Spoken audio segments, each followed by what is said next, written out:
Welcome to Wellthy Living Conversations, episode 42. I'm Lisa, your host and founder of Wellthy Living.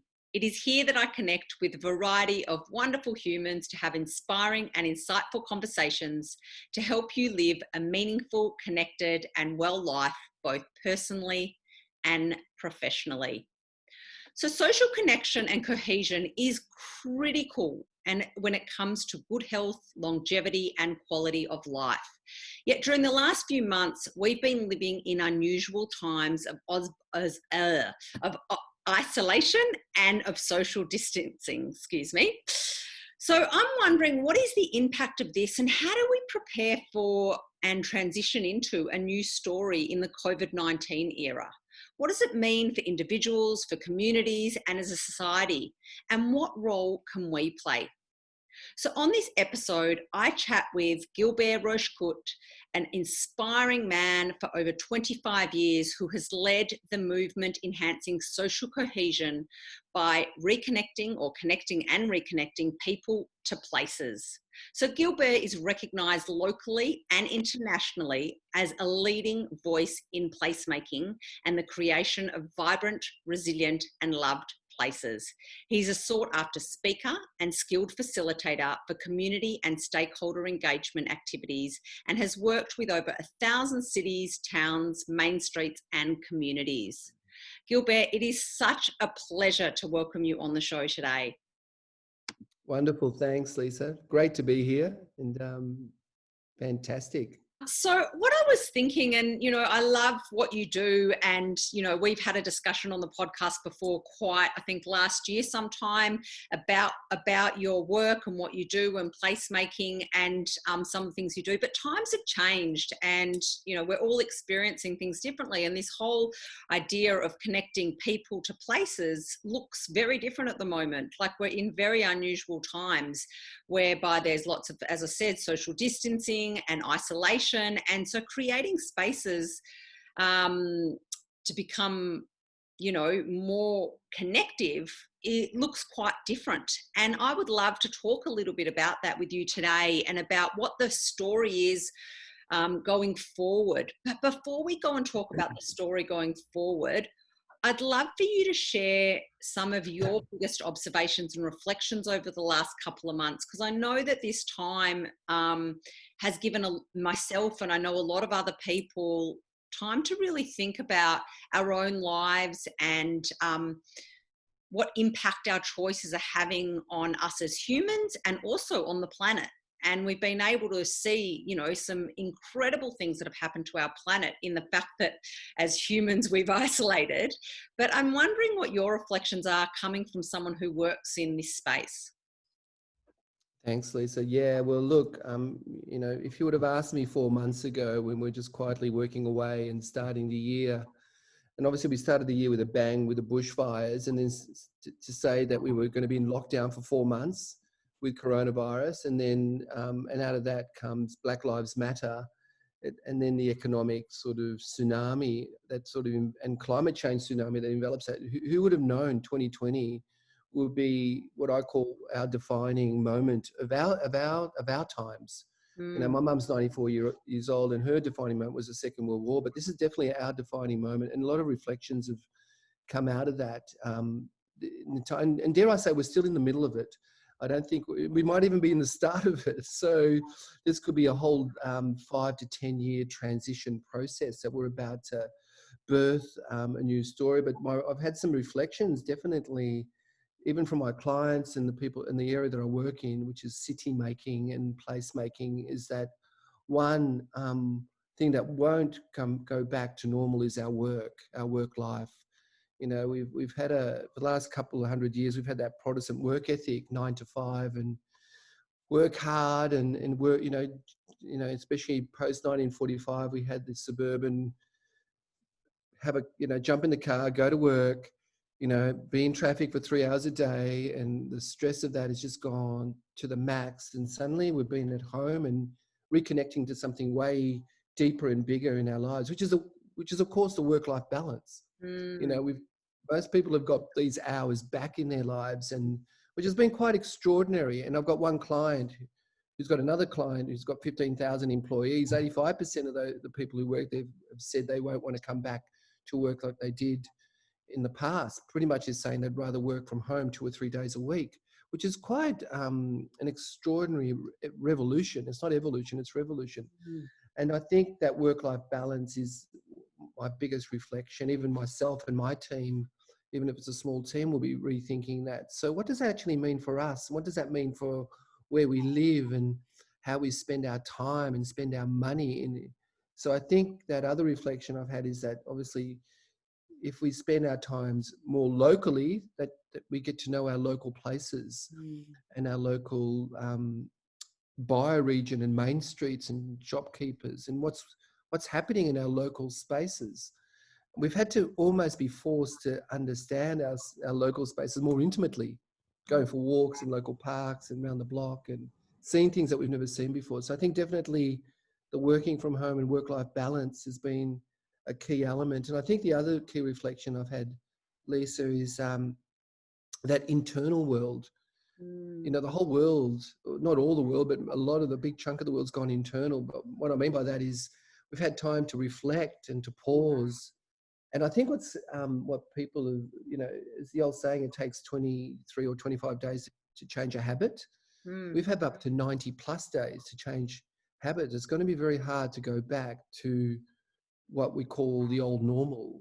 And the new normal is still being sort of evolving and unfolding.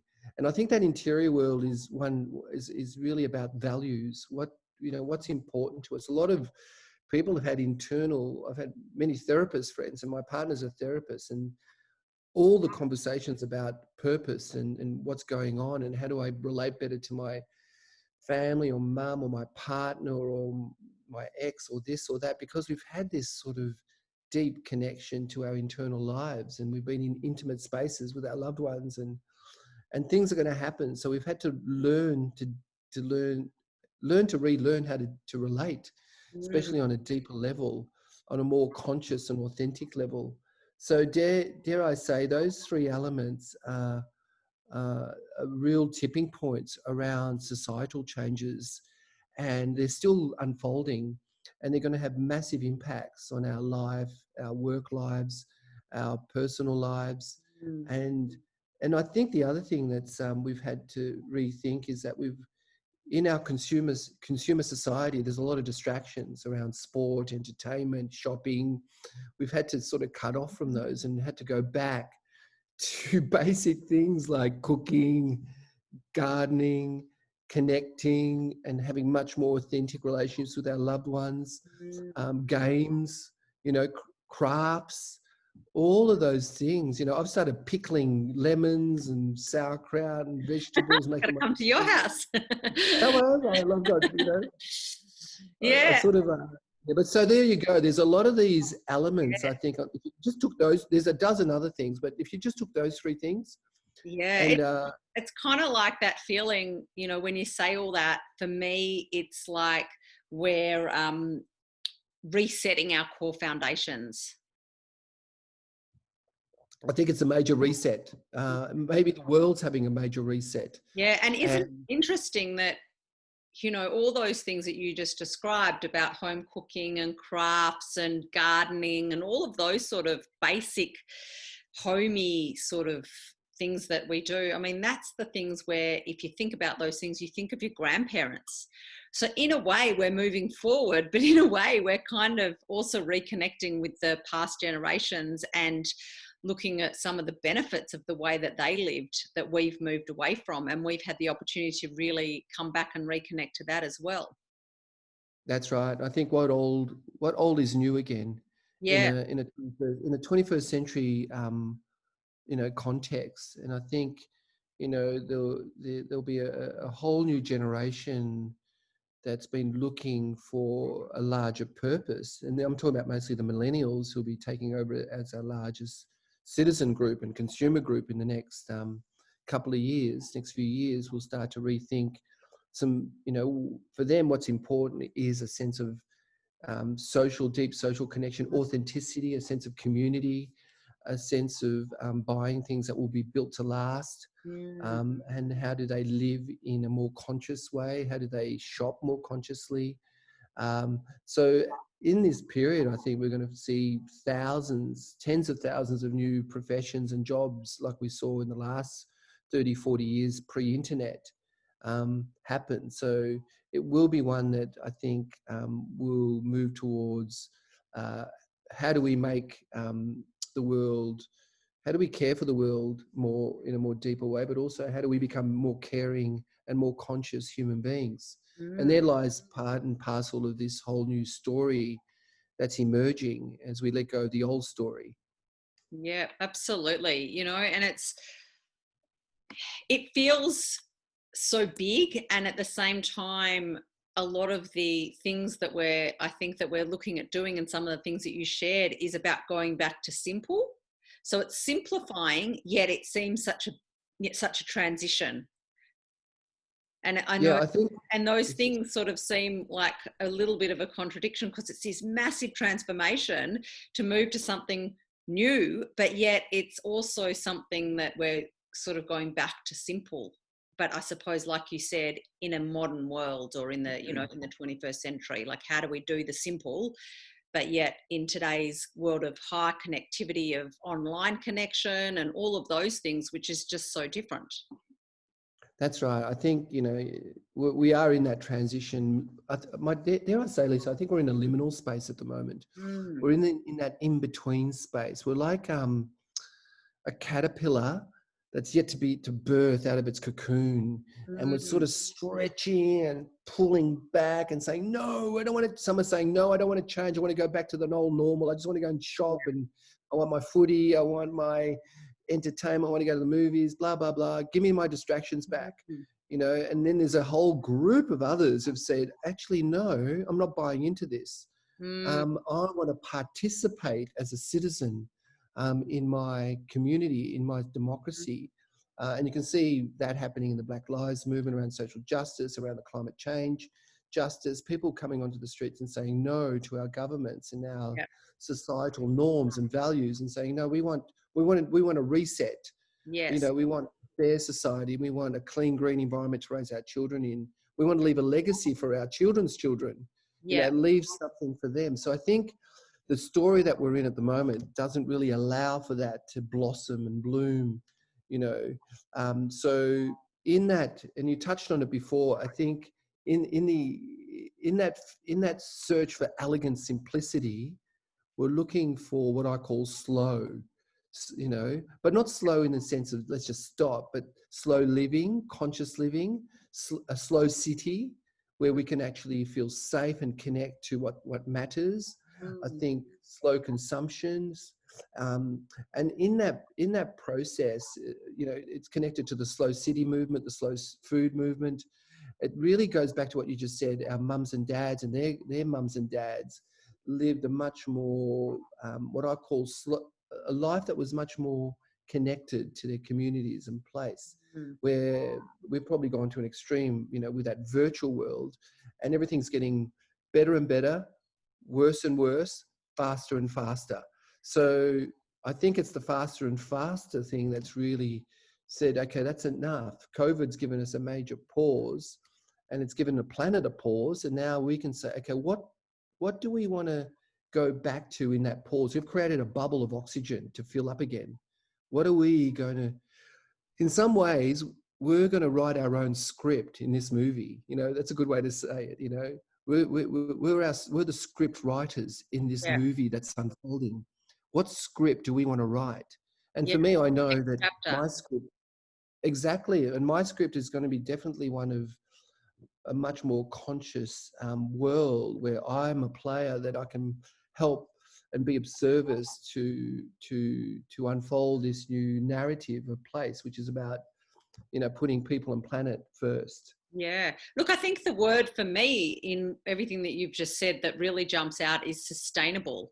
And I don't necessarily just mean sustainable when it comes to energy, of like when people think of, you know, the environment. It's sustainable all way, like sustainable as a human, sustainable of our own energy, sustainable of our own lifestyle, of, you know, financially sustainable as well as environmentally sustainable, so that we can have, and sustainable in habits too, so that we're not burning out and having, you know, fatigue and all of those other things which are overall decreasing our physical, our emotional, our mental, and our environmental well-being. So we need sustainable success all around in order to be able to have the best well-being model, both personally, environmentally, society, community, globally. Absolutely. I think you're spot on. I think it has to be very holistic in what you said, sustaining on a much more integral and holistic Mm. level to everything, to our food systems, to a whole heap of you know, community level, to financial level, to wellness level, all the things that you've just spoken about. Yeah. And what's been interesting, Lisa, in the last 5 years, we've seen that the word sustainable want to morph into a new word, which is regenerative, Yes. which is interesting. And I think regenerative is a word, is it's also like the mothership of the word sustainability, because in the word sustain, we're trying to sustain things. Yes. Regenerative To grow. embraces Yeah. sustain, but we want with regenerative, we want to put back more than we take out. Yes. So in terms of regenerative design and regenerative agriculture, regenerative communities. So let's talk a bit more about that regenerative lifestyle as maybe the part at the beginning of the new story. So, you know, what we, you know, you just mentioned putting back more than we take out. So let's talk about that a little bit.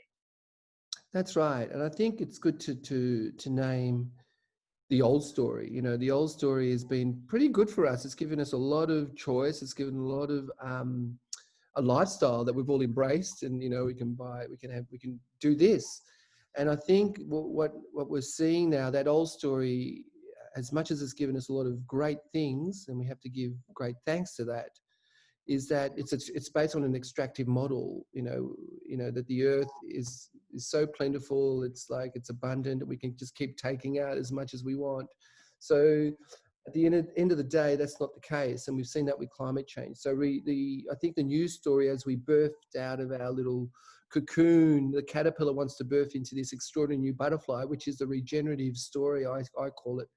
And at its essence, regenerative is a concept that at its essence is about how do we put back more than we take out? How do we, from a design concept, design cities that will create more food, bring back the birds, you know, make safer places, create a sense of well-being, create great public spaces that people can meet and connect and celebrate, and create new livelihoods, and you know, create new regenerative energy of renewables, and start to recreate a story that we can have a level of energy security as well as food security. Regenerative agriculture replenishes our topsoils and regrows our forests that we've reduced. So all of these things are very new industries, I think, that will unfold. And regenerative in its essence is not just about a project. If you've got a regenerative project, if I had a building, it's about the region, it's about the city, it's about the streets. If I'm a developer and I'm going to build a new building, I'm going to also make the town stronger, the city better. I'm going to add a piazza back to the city. It's those sort of things that that really, from my point of view, creates a level of active hope for the future, and that we can use our 21st century technologies and build the hardware and the software together to build these new ways of being and living, and new technologies and tools. So it's very exciting. And even in my area, I use regenerative systems and development, and we have more enlightened developers who are embracing these tools, and they understand that a whole new market, millennials, are wanting a very new experience in the way they live, a much more, as you say, sustainable, but regenerative, you know, that they can participate in their community, not just being a buyer, but an active citizen. and to Yeah. participate in the co-design of their places, which is really exciting. Yeah, super exciting. And I mean, it just, from what I can hear from what you've just shared, it's very much the ripple effect that that has. So it's not just looking at it at this narrow point of view of like, just good for the, create stuff which provides energy or provides food. It's actually the ripple effect of what that creates around bringing people in or creating, connection between people and extra jobs and, all these other things that it actually has an impact, a positive impact on. So, yeah, I think it's a really, to be looking at these sort of opportunities in a very open mindset and growth mindset, because it's just, it is exciting of the ripple effects that those little projects can actually span out to. So, yeah, that's Absolutely, super absolutely. And exciting. I'll give you an example of, it's one project that's taking this up, and it's a large, almost acre rooftop in Melbourne. It's been quite extraordinary, and we're working with Indigenous elders and Indigenous designers, and we'll have obviously, we'll make our own energy with solar panels and wind turbines, as well as have Indigenous biophilia in terms of edible plants, and we'll use air, fire, water to create ritual. We'll Beautiful. have wellness pods and spaces, and this will be for everyone. Everyone's access, because it's an inclusive place. We'll have talks about the future of the world, and this place gets 20 million people in a year. It's extraordinary. So these are the things that can, it takes one developer to change, or a person with enough vision to change the world. And, it could shift the masses, just one project. People could get a taste test of what it would be like to live with low impact, but also connect to our Indigenous stories and grow food and make energy, and, see a retailer community, a conscious retailing community. And also this will have a zero waste, first retail zero waste, zero loop framework, where all the waste will be kept on site, all the food waste and everything. So So these are sustainable. exciting things. Absolutely. As I said, we're putting back, Yeah, the loop that is is actually putting so, back, and that's the future. that is so exciting. And so was this something like a project that had already legs and was already starting prior to the COVID-19 times? Or is this something that is this a creative solution and that's come out of these times where people have really been thinking about this regenerative story? Well, actually, this project was pre-COVID, but because it's absolutely perfect timing for the COVID period Mm, to create these places of meaning and connection and also inspiration, the developers put it into fifth gear. mm, Very smart. So in that sense, when we start to come out again into our, and we're going to be very wary once we start to go they back planned into that our. well, didn't they? They planned all that. Perfect. I They mean, but planned COVID. that takes an enlightened group of people Yeah. who are looking at, 10, 20 years ahead and say, what are people, put it this way, they looked at economic exchange, the social exchange, the cultural and learning exchange, and the ecological exchange, but it also put the sixth pillar, which is the spiritual exchange, With the which is ritual. quite extraordinary. So when you've got all those working together and Brilliant. creating our cities and our environments to work, live and play and Yeah, learn, then the whole human comes into being. You want to come to those places. right. So, you really want to go to work when you've got these environments. You don't want to stay home. There's Yeah, a reason to come to work and get out of your house, because you're going to connect to something bigger than yourself, and you're going to learn, you're going to become a better human. yeah, So, it's not just a job anymore. It's, yeah. It's you come to a true a community. holistic hub there. Absolutely, absolutely. So that's exciting. And I think that's just one taste of the future to come. Yeah, brilliant. And with that, with a project like that, I assume that you're doing that with a private company, like private developers. Yeah, these are private developers And who how much can is the see. government getting on board with stuff like that? Yeah, well, look, definitely it takes. Well, it's as I said before. when you journey with people and they've got a deep set of values, they were already on the journey. We didn't have to convince them about the Mm, values equation of this, around why it's important. It was about, how do we do it? mm, How do we make it happen?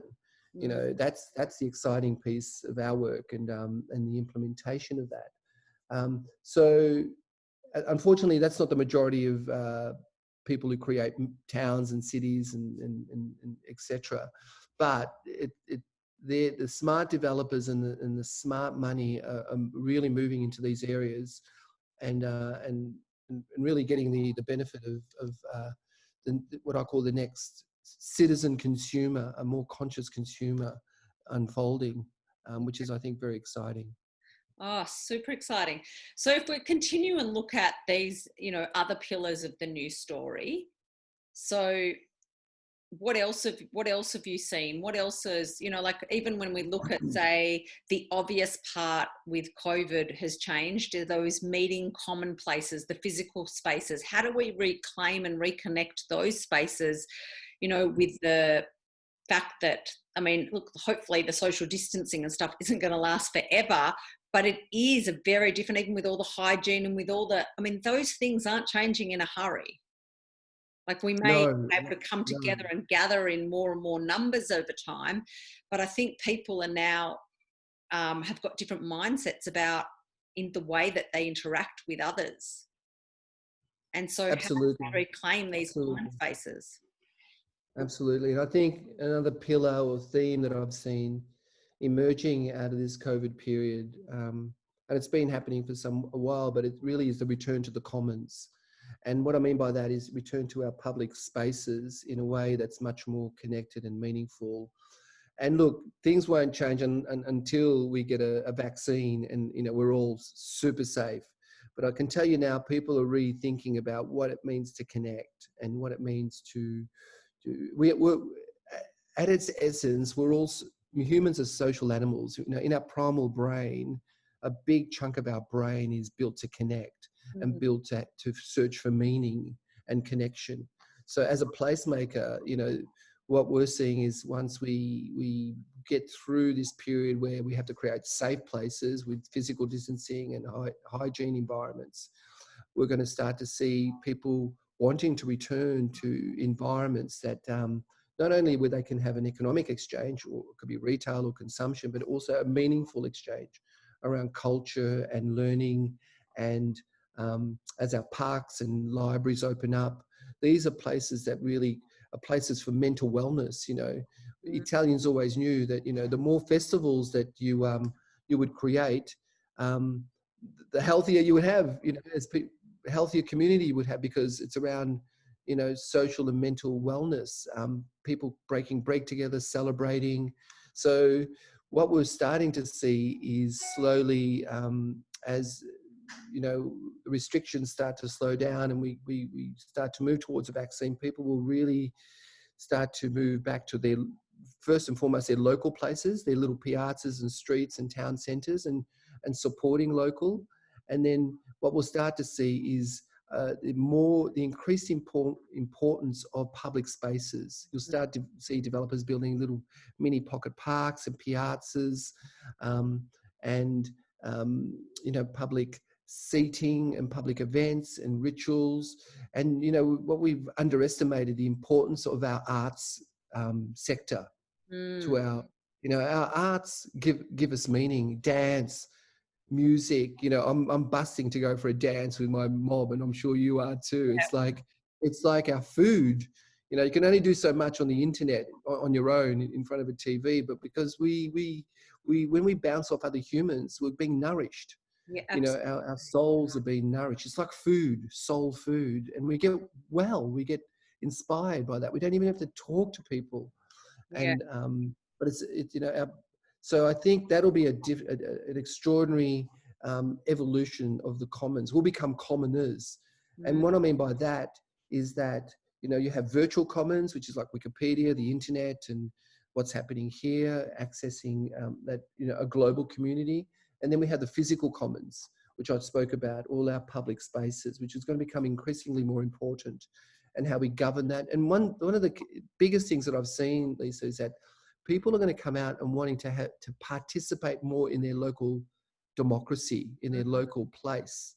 They want to make sure their place not only safe, but beautiful, meaningful. They, it has a sense of diversity and livelihood. They want also, people are becoming more aware of looking after the most vulnerable, the Yeah. homeless people on the streets, or our, single I mean, mothers. we've even seen that in this time represented beautifully. Like even in my street, we've got a Facebook group just for my street. Granted, it's not a main road; it's a fairly small street, but we've got a Facebook group going so that we can, when there was a time right in the beginning, if anybody needed shopping or if anybody was short of toilet paper, or like things like that. And now that's just continued on to, I'm getting rid of this in my house. Does anybody else want it? Like, there was a neighbour down the road who said, oh, my child's moving to a double bed. Does anyone in the street's child need a single bed? And there's this exchange going on within the street. And then also there's in the wider area, like the suburb, there's some Facebook groups that have developed that are also about helping and caring for the elders in, the older people in the community, and different projects like that. We've seen the kindness pandemic that's come out online, like that group, and and then a lot of other community groups or religious groups or cultural groups that have formed together to help other people within their culture over this time. So I think that this has been really seen, one of the beautiful things and benefits of this time has seen a lot of people really coming together to try to help community and neighbours, and really do things a little bit differently that we've been detached from because we've been here, there and everywhere. So yeah, that's been amazing. Spot on. It's like what's old is new. It's what we Yeah, used to do. that's right. We used to know our neighbours. And I think what's exciting, what you just said, this is happening in thousands of places around Australia, millions of places around the world. And I think it's fantastic, and it won't disappear. We've got the same, we've got a little street with only 30 people here that went on a WhatsApp group, but we're connected forever. Yeah. And we've all decided, when we're allowed 50 people in a room, we'll have, a cup of tea at my place, and we'll have the local cultural historian to talk about this, the street and its history, and have a cuppa. But it's like, as you sort of alluded on, most important thing that we can have in this time is build connection and build trust. And that's where safety happens, because we know our neighbours. We can look out for the most vulnerable ones, and this is about, as you said, the kindness pandemic. We can become more caring. But this is also, I think, goes to the next pillar, Lisa, which is the pillar of hyperlocalism that's emerging globally. And you can call it cosmopolitization of society, but cosmo-local or globalism, global and local. Yeah. You become a globalist because, on the internet, we can go global with our colleagues and friends around the world. Anything gets passed. But at the end of the day, the earth needs us to understand our local places, our bioregions, and where our food comes from, and how we shop, how we connect to our neighbours and our public spaces. And what I think is exciting, and it'll be a bit of a transition as, the property market tweaks itself, where we'll probably lose a lot of people, and there's a lot of high rents, and rents will go down. And then what we'll start to see is some innovative young operators coming into our local streets, our communities, new concepts.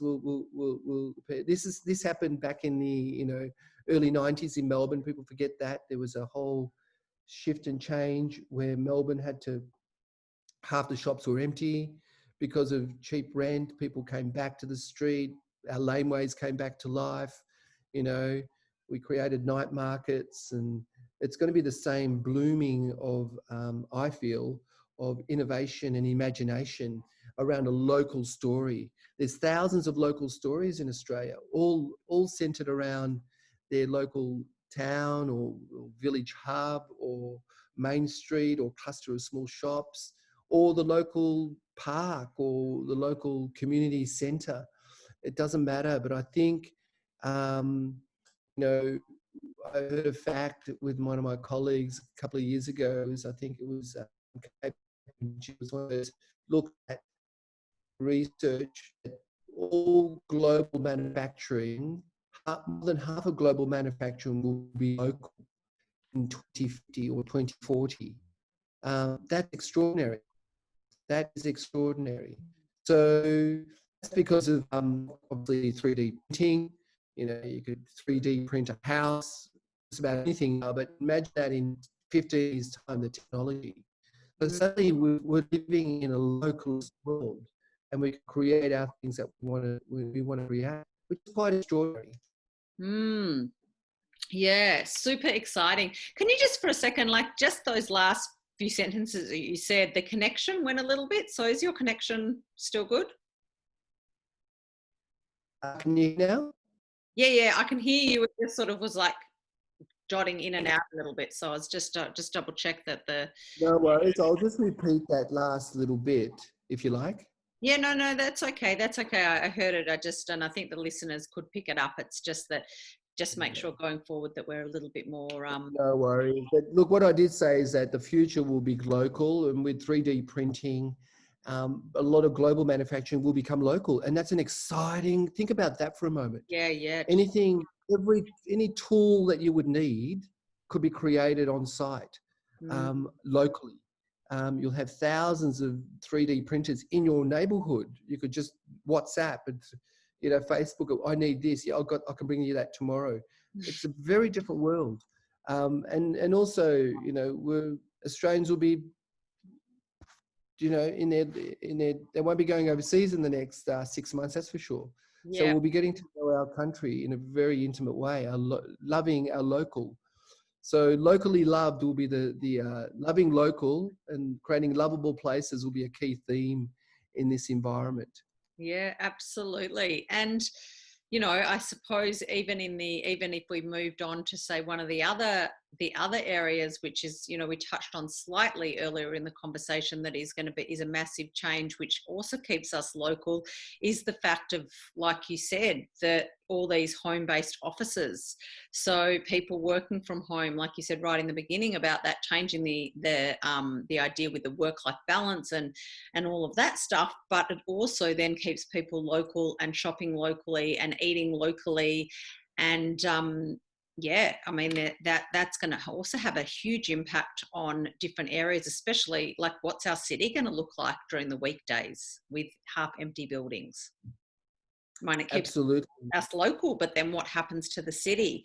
And do we, you know, like there's all these extremely incredible benefits of this local story, but what about, does it keep us in a bubble?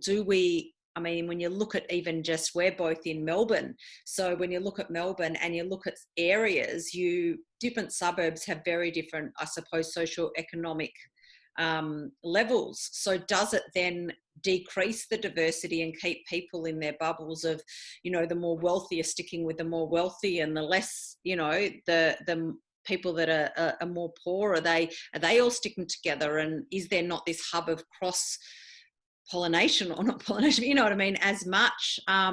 So I'm wondering, like, you know, how does that come into the equation, and how do we, because that's not necessarily a positive. So how do we keep the diversity, keep us from our little bubbles? And what happens with those bubbles is often also confirmation bias and all of those things, because there's often similar political views in certain suburbs and all that sort of thing. So how do we keep our minds more diversified in this really local new world? Great question, Lisa. I think I'll answer that in a couple of ways. One, and this is what I've seen in my experience as a placemaker. One of the things that we're going to be searching for in the future is authenticity. Yeah. And one of the things that we have in particular in Melbourne and Australia and lots of parts of the world is cultural authenticity. You know, that diversity of cultures in their food, their music, and everything else. I think what we're going to start to see as we start to go local, and definitely we want We don't want to stay in our little bubbles in our little suburbs, because, you know, that starts to create what I call the beige world. You know what I mean? We want to break out of that. And I think this is where people will start to searching, and we'll go to places like Dandenong in Little India and go on a Bollywood tour, you know, and we'll go to Broadmeadows or St. Albans and get the cheapest food and seen some of the most beautiful, you know, fantastic Turkish, you know, cuisines, and then little Vietnam in Springvale, and little Saigon, and little Africa in Footscray. I think those places are going to be like, oh my God, this is like going into another country.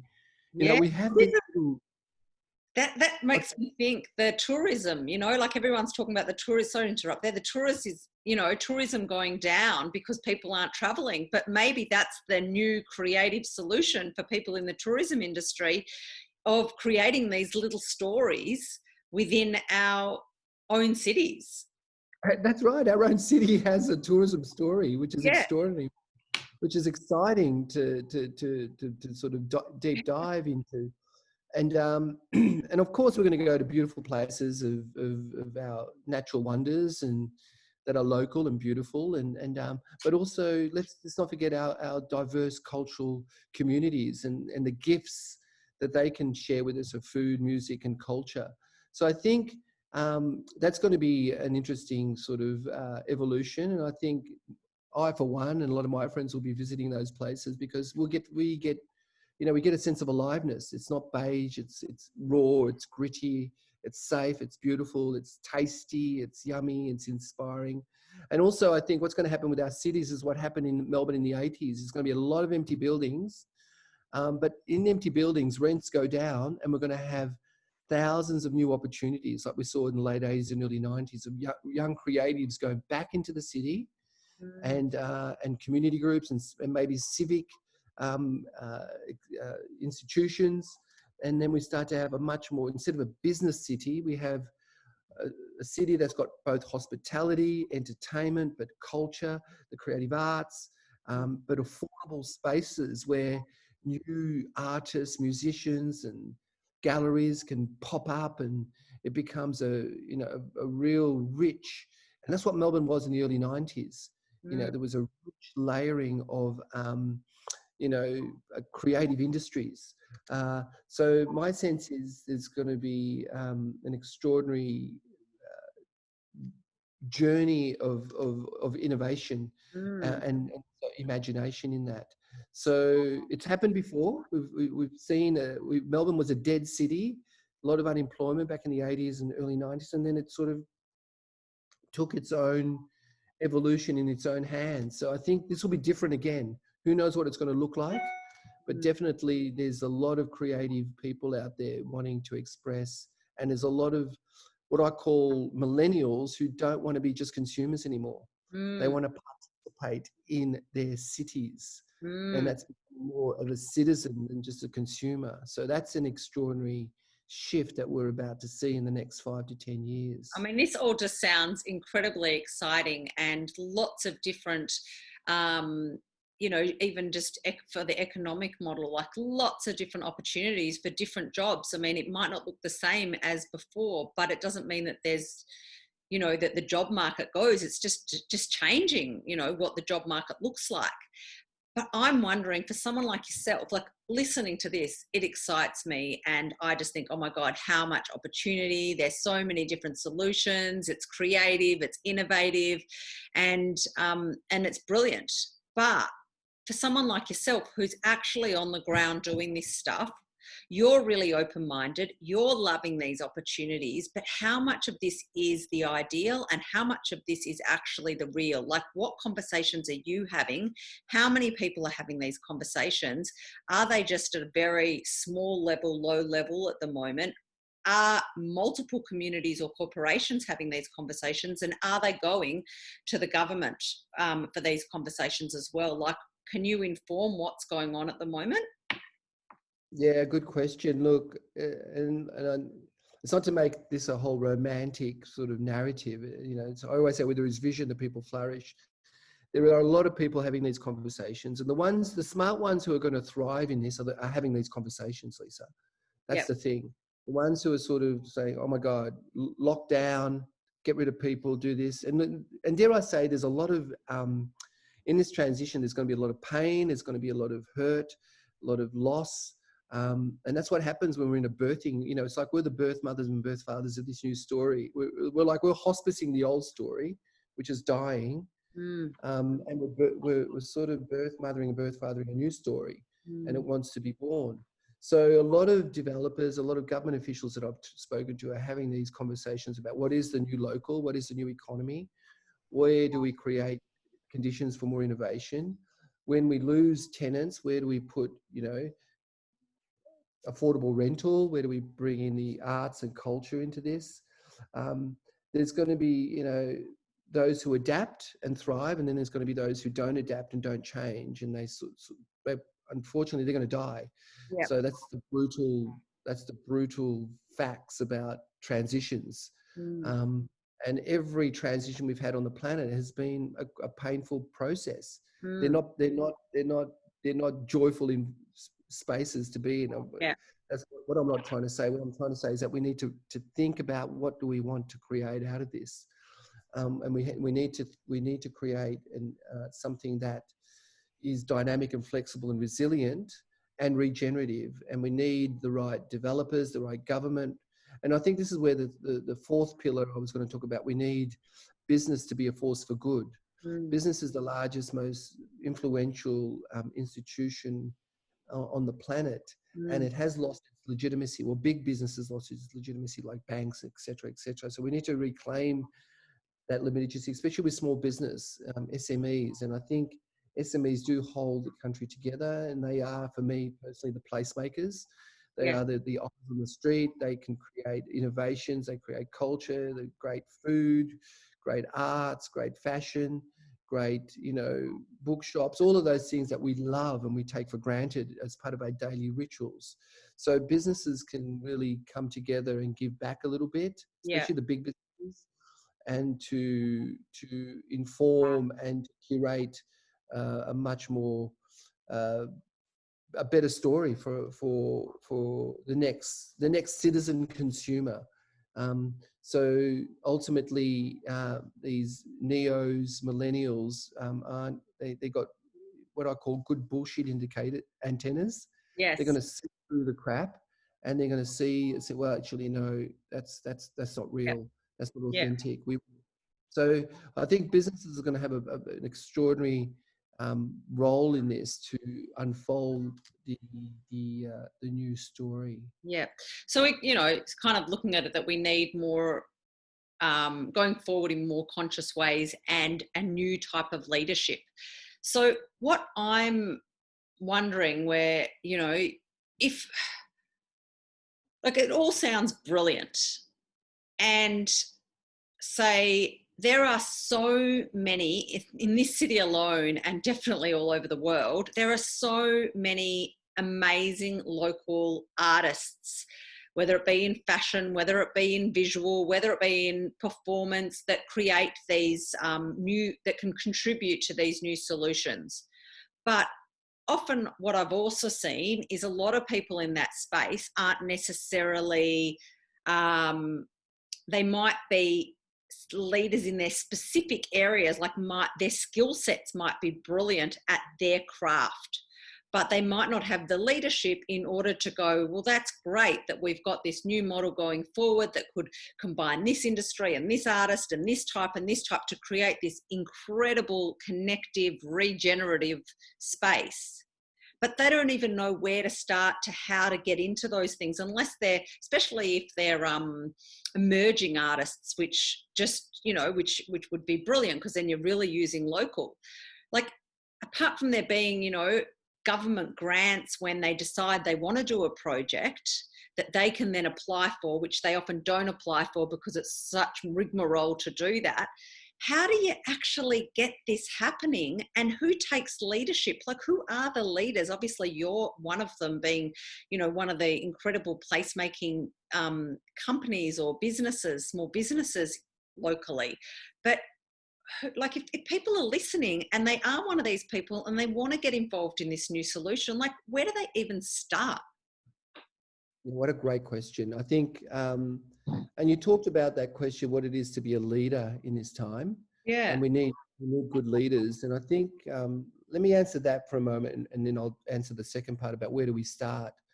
I do feel like we're all leaders in some ways, and you're a leader, and lots of your people that have been on your show are leaders. And what I think the new leadership needs is these core skills. We need to be first facilitators of positive change. We need to curate the positive stories, because there's enough spiritual vampires out there that'll take us down and they'll take us out.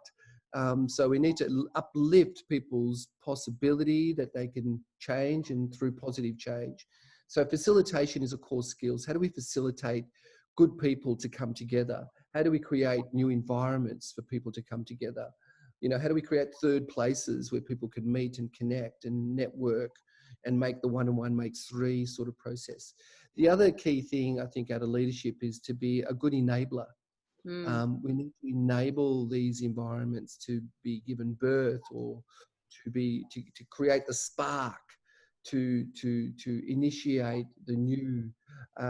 So the third component is to be a good collaborator, which you mentioned, like earlier on, like how do we create collaborative environments that we can put our egos to the side and say, okay, this is bigger than all of us, and there's going to be enough for all of us.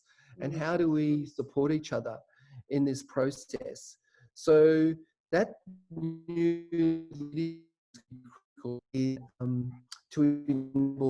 to bring Gilbert, your sort connection's of gone a bit funny again. Your connection just went a bit funny again. Sorry. Okay, can you hear me now? Yep. Sorry about that. It's the don't start me on NBN. That's another topic. Okay, can you hear me now, Lisa? Yeah. All good? Yep. Yeah, well, I was going to say, it's so important to create spaces for these good people, young entrepreneurs and innovators and the Imagineers to come together. Yes. And I think it's partly our role and my role and my firm's role and hundreds of other consultants' role and governments to create these environments for people to come into collective creative groups and also governments to provide the possibility of seed funding for these innovators and social and creative entrepreneurs. So if I was a young entrepreneur, I'd be reading up on stuff, thinking about, trying to think out of the box, connecting and creating a tribe, a tribe of what I call allies. If they were listening now, I would be creating a tribe of allies. Who are my allies who can help me with some financial advice, some creative advice, who I can really share my ideas in a safe way? How can I find people who would create the openings of introductions for me? Yeah. Yeah. So all of these, like the networking, really. it is networking. It's absolutely. Yeah. But network takes work. Yeah. And you've got to build trust, and you've got to be authentic. It's not about, and you've got to listen well, because networking can be the worst things, because someone's in front of you and you can see all they want to do. They're not even listening. They're just saying, what can I get out of this person? It's not about that. It's connect. It's almost like connect working. Connect working, exactly. It's almost like you have to gift yourself and walk away without any attachment. Yes. And I think that's where we're heading. And I think it sort of moves towards, that last pillar in a way, which I spoke, offline with you earlier on about the importance of culture, creativity, joy, imagination, that we really build, the environments for that to happen. And this is around self-care and self-love and collective self-care, that we bring in our families, our friends together to really have authentic and creative and courageous conversations. So, but we need to break bread together. We need to dance. Let's not forget, we're built to feel and to be fully human, and to see, to be humans that have a sense of awe and wonder for the world. So So This is basically this. to have creative and collaborative possibilities through connection. And Through, correct.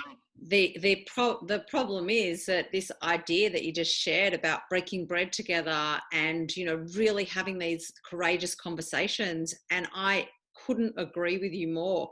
But in this time, I suppose we're just a little bit stunted in, or blocked in, being able to do that, with obviously the coronavirus, or the COVID-19 restrictions. And so I suppose right now, maybe it's that really good time to get creative and like reflect and innovate the ideas, so that when we get the opportunity to then come together or connect in ways, whether it be online, to start developing the tribe, to start bringing people together. And so then when we get the opportunity to be in the physical spaces together, there's already a conversation already started. Absolutely, absolutely. And I think, you know, this too shall pass. It's not going to last. Yeah. So the rare moment we've got, you know, when we're back, we might go back to business as usual, but we can't afford to do that. We Yeah. need to change within ourselves, and we need to change. We need to have we need to have our own, through journaling and visualization and building our allies online, have our own little roadmap of Mm, our story and of what we contribute back to the world. What's our gift? Because ultimately, you know, the only thing that you can have is your essence, you mm, know, and understanding what that essence is and how you gift that to the world. And the world will respond, you know, but you just got to stick at it. I've stuck at it for 30 years, and I had that dream 30 years ago. And the first, you know, 15 years weren't that easy. 15, 20 years. It's only been the last 10 years that it's suddenly gone, okay, it's come together. You know, that mastery of something takes a long time. And I think that's the thing, as long as you stick to your passion and following your bliss, and in, your allies will come, your gifts will come, you'll be mm. supported. There'll be rocks on, you know, there'll be potholes, you know, you fall in those potholes, you'll get up again. But we're in, you know, we're having a privileged conversation at the moment because Yeah. we've got a house, we've got, you know, a level of income and this and that, but not everyone's in that position. But even with a small amount, we can still dream. Yeah, Yeah. we can still imagine ourselves being something else, or being better. You know, we can build back better. We can do it better through this whole period. Yeah. It's exciting. It's an exciting time to be alive. Oh, it absolutely is. And, you know, that is the thing. Like, that's something that I do share with my kids, and even, you know, through the online school thing, and one of them liked it more than the other, but, you know, the not being able to see the friends, and a lot of them didn't like, but I mean, they both didn't really like, but, you know, having that conversation with them, in that they are making history. I mean, every day we're making history, but this is like a massive thing. Like you said, right in the beginning of the conversation, your 94-year-old mother, you know, the big thing in her life was World War II. And so, you know, the big thing in life now, like, is this pandemic. And they're going to look back, and they're going to have their grandchildren who are going to say to them, so what did you do at that time? You know, what did you do to get through? And what changes happened? And what, you know, what was that turn of the, you know, the great turning, or whatever, you know, what was it, what actually happened, and, you know, what came out of it. That's exactly right. You know, you know, if you could just pause for a minute and just say, you know, your 2030 self, the Lisa of 2030 would talk to the Lisa of 2020 and say, you know, dear Lisa, and that 2030 self would talk to that 2020 self and say, dear ancestor, Yeah. what was it like in this Yeah. time? Lisa, of this change with your children? What did you say to them? How did you step up? It must have been really hard. What did you do to make a difference? What risks did you take to make a difference now, Lisa? You know, go for it. You know, thank you for making a difference. Yeah. So it's an extraordinary time to be alive when you can think of your future self to your current self, and Absolutely. also your children's children.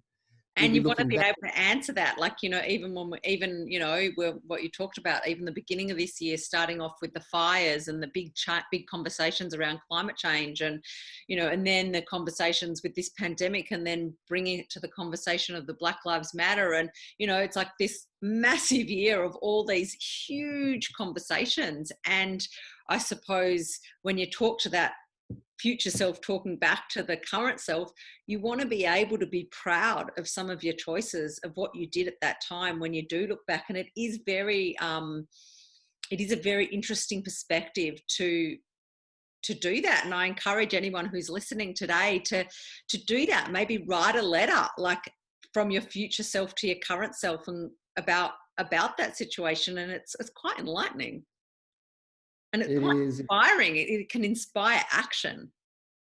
Absolutely. I mean, where there is vision, the people will flourish, and you will flourish. So, we're in this moment together. We are better together in this moment. And I think, reaching out to those more vulnerable friends and groups, and gifting. This is the gifting century that we're in, and you know, I'm excited to be having this conversation with you, Lisa, and I think hopefully your viewers will grab a few little, snippets of possibility. I always say, we pray for the rain of, we plant the seed of possibility and pray for the rain of grace. We plant the seeds of possibility and pray for the rain of grace. So I think there's a lot of grace in this time that will allow these new possibilities to come forth. And we've just got to stay in it and keep watering, with grace, those possibilities, because I think, we'll come out as better people. And I have active hope, not just hope. There's no more, I don't have hope anymore, but I have active hope.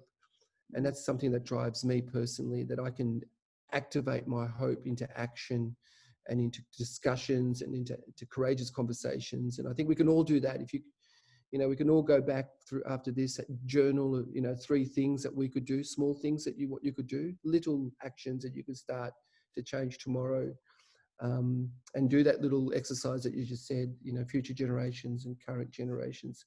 That could be a moment of change for you. Yeah, absolutely. Brilliant. Is there any other things? I mean, we've obviously been going for quite a while in this conversation. Is there anything which we didn't touch on that you really would like to be able to share on? Oh, look, I think we covered a lot of turf Yeah, in I the think last. so too.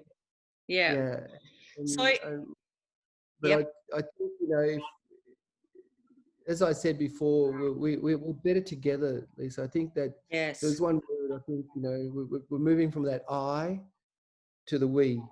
And I think, this is the age of community. And even if it's virtual communities or physical communities, but in families, stronger families and more conscious families, we're doing the healing together. And I think it's an extraordinary, transformative time to be alive. So thank you again for having me on your Oh, brilliant. podcast. It's just always such a pleasure and inspiration talking to you. And thank you so much for sharing so much of your wisdom and knowledge in this area. It's like, you are a front runner in this area. And, if anybody is listening and they do want to get in touch and look and maybe hear if there's any opportunities for gathering, if you facilitate something or people that are facilitating group discussions on this, is there a way that they can get in touch with you, or any other platform that they can follow where there might be leads of ways that they can take action?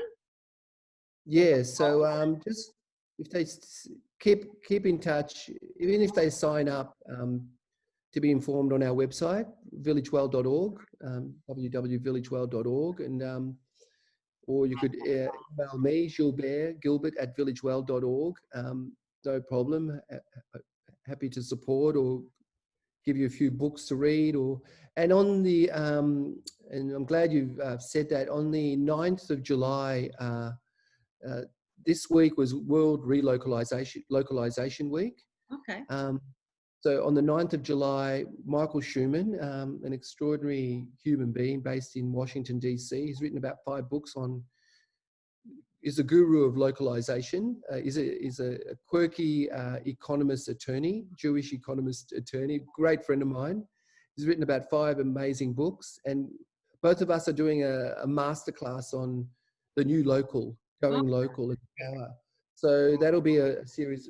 The first one will be free, and then we'll do 4 more after that. But that'll be on the 9th of July. So I'm great. I'll happy. put if you pass the details on to me after the show, I'll put them on the show notes. I'll put the link. Fantastic. Yeah, and that'll be exciting. And that starts to articulate in detail this the new local story of governance, of the new economics of place, of people coming together, case studies and practical tools and toolkits, and quite exciting. So we've been working on this for 6 months. So pre-COVID, and COVID obviously sped it up, and it's perfect timing. And hopefully it'll make a difference to many communities and individuals and the world.